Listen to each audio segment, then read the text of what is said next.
Story of Don Blue's lifting career is so strange that you could not make it up even if you wanted to. The fact that he competed and won his class in the World Power Championships in 73 and 74, both times as a convict, is the first strange thing, with all the connections that had to be made, every state that he flew over when he flew from the prison to York, PA to compete. Every state governor had to be notified and all these other things. So it was just crazy. But he ended up getting there. Um, so that was the first strange thing. But even that was not unique for world class lifting prisoners. Because, of course, we know about Big Jim Williams, who was a man that was easily twice the size, probably and then some, of Don. Of course, he comes to mind. Anyway, Don was only 5'2", maybe 150 pounds soaking wet, as they say. Competed at 148. Had a really tough childhood, if you could call it that. Seeing his father killed by the police in front of him at the tender age of 5. Then being abandoned along with his 11 brothers and sisters by his mother not very long after. They had to pretty much fend for themselves, and this background led to Don becoming a cat burglar as a young man, more out of survival than much else, and a pretty good one at that. His wiry, muscular frame was perfect for squeezing through tight spaces, and he kind of ended up specializing in pharmacy robberies, which, because he had a penchant for drugs, downers in particular, so he would keep the downers for himself, fence the other drugs, and of course he got cash in the process too. Give him some money to live, to survive, to party for a little while.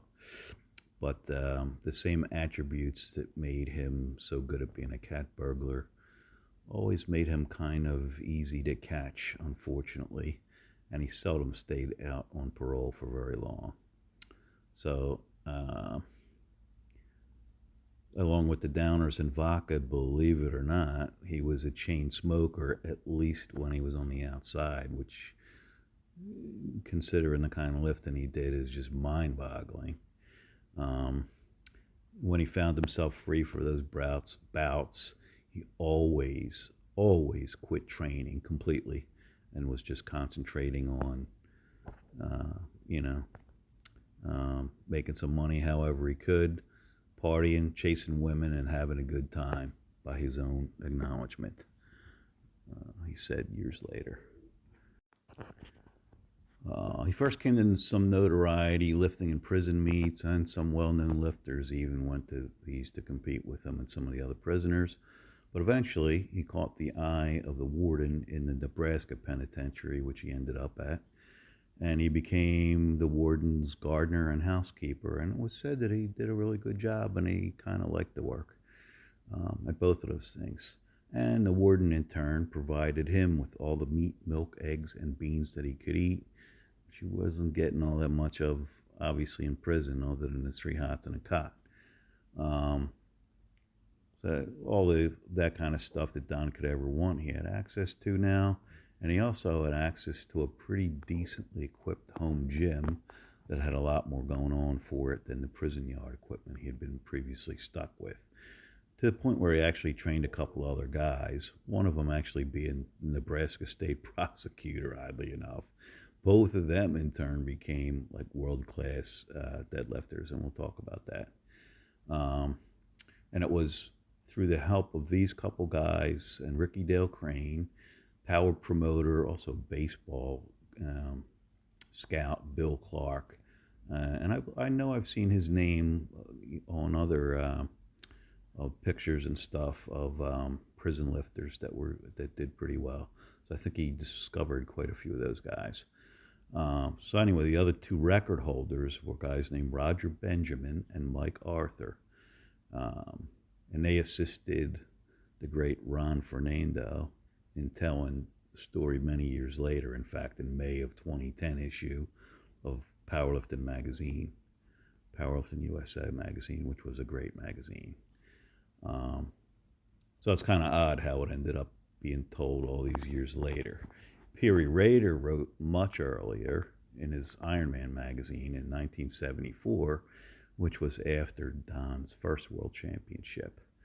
But it seems that the fine Christian, honest man Peary Peary was may have been somewhat taken in by Don, who was hell bent on his next parole and going straight and helping troubled youth that were headed down the same path he had taken, or at least so he was leading Peary to believe. Peary also thought he was much younger than he actually was, according to competitor Ricky Crane. Ricky thought he was closer to 50 than the around 30 that Peary thought he was, which makes his accomplishments even more crazy than they were. And Ricky competed against him when he was just coming up as a teenager, and he said that typically he would out squat Don by like 100 pounds. He would hang with him in the bench press within 20 or 30 pounds. And then when the deadlift came around, Don would just leave him in dust, and that would be the end of that. And in fact, it is said that Blue actually coined the phrase, the meat don't start till the bar hits the floor, which I'm kind of fond of myself, as that's my favorite and best lift too, deadlift.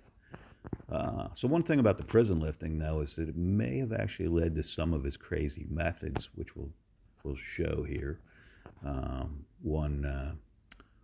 One 12-week program which kind of incorporates several of his crazy methods. And there was not a lot of weight available in the yard. It was maybe 400 pounds if there was that. And then, like, there weren't really good bars with good knurling on them, deadlift bars. It was just plain, straight, smooth bars. You had maybe a squat rack, a bench, the 400 pounds or so weights, and not much else. You have a couple sets of rusty dumbbells, and that was about it. He didn't even use the dumbbells all that much, although he did use them sometimes.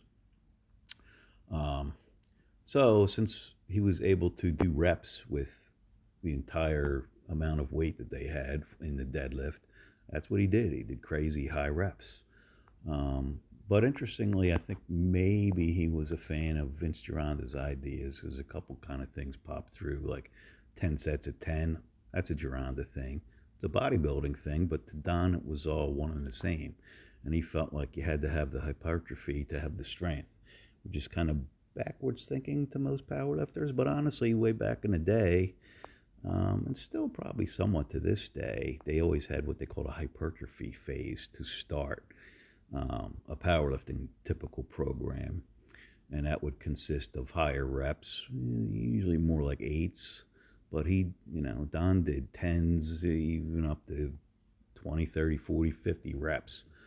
And another idea that the Iron Guru he seemed to like was to train several days in a row and then take several training days off. Typically, he only trained every other day. And he really concentrated on the big three. Didn't do a whole lot of other assistance work. Again, we're going to show you this 12-week program that he came up. It came out in a later, I think it was an Ironman later. Anyway, we'll get into that. But another crazy thing he did, and was retold to Ron Fernando in the powerlifting article, was that Roger Benjamin was the one guy that one of the guys he trained, him and Mike Arthur. And one time Don told him to deadlift 400 for 10 reps, which he did, which kicked his butt pretty good, as you can imagine.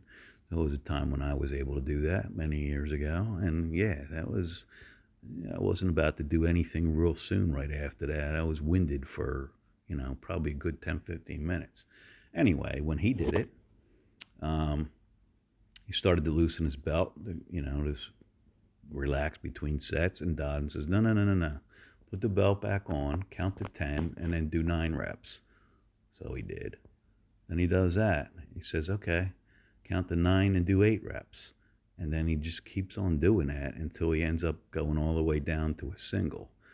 Now, that adds up to one big, giant rest pause set of 55 reps. And actually, you'll see there's going to be a picture coming by with Anthony Diddolo, just talking about different routines, deadlift routines and stuff. And he mentions this crazy rest pause thing that Roger Benjamin had been through, him and Mike Arthur, and this and just crazy high rep stuff in general. Um, so we'll show that 12-week program again. Also, Peary mentioned that Don had quite a physique and had won some just local level stuff. You can't really find him in any magazines or anything with his physique stuff. And also said he was a pretty good Olympic lifter, and had he chosen to go that route, he could have easily broken some records there too. All right. Okay, so the other insane thing about his second World Championships, was in '74, was that several months previously he was brutally attacked and stabbed as many as 40 times, mostly all over his upper body, by a much larger inmate. He accused Don of hitting on his girlfriend in writing, oddly enough. At that point, it was assumed by all that his bid for the championship slot had come to a bitter end, but not with Don. He recovered within about 3 months and not only competed, but set another benching record and took first against a list of even more great lifters. By the way, as bad as he was injured and bleeding profusely, he was able to fight back and inflict some serious injuries in return, and he put the other guy in a hospital. And he mentioned later, talking about that kind of thing, he said a lot of guys tried messing with him because he was a little dude. He was 5'2", 5'2", 150 pounds. So people thought, he's probably a little wimp. And when they messed with him, they learned the hard way it was not at all the case. He was a tough little dude. And one of the guys he trained with, I was either might have been Michael Arthur, said getting in a ring with Don would be like getting in a ring with a chimpanzee. He'd probably tear you apart. But he was not a violent guy. That was one thing. He was a very personable guy. Everybody seemed to like him. Um, he ended up training people. Everybody said he was a gentleman. He was a gentleman with the ladies. He didn't use a lot of foul language. He was, pretty well spoken. He was not well educated, as you can imagine, with his upbringing. But he taught himself a lot of things like kinesiology. Like he knew on his lifters where the origin insertions of their muscles were, and kind of like Gironda had done. Again, there's the reference to Gironda, which seems like maybe he was fond of his ways, and he wanted to learn like him too. So anyway, after all this, in the mid to late '70s, Don kind of just disappeared from thin air for years, till about a decade later, so mid '80s, '85, '86. Out of the blue, he calls promoter Bill Clark, telling him that he'd won a nice lottery payoff, some 30 to 40,000, which in the mid '80s was a nice chunk of change. However, those who knew Don figured he would probably party that away in a matter of months, if not weeks, but months maybe at best, and he'd end up back on the streets again. And unfortunately, everybody surmises that's probably what happened. And in fact, common story is that after his second incarceration in Minnesota, he got out at some point, was out on parole, went back to his partying, drinking, drugging ways, and ended up on a park bench on the most frigid night of his memory, I'm sure. And it was, like 35 below or something in Minnesota, as it can be in the wintertime. He's sleeping on a park bench, fell asleep, and that was it. Never woke up. Found him dead on the park bench. So very, very tragic end. But again, at least the man got to compete, meet Bob Hoffman, and compete at York Barbell in 2 world championships, and actually win 2 world championships. So rest in peace, Don. Thanks for watching, and hope maybe you'll think about subscribing. I'm probably going to have a Paul Anderson video up soon. So thanks for watching again, and I'm out.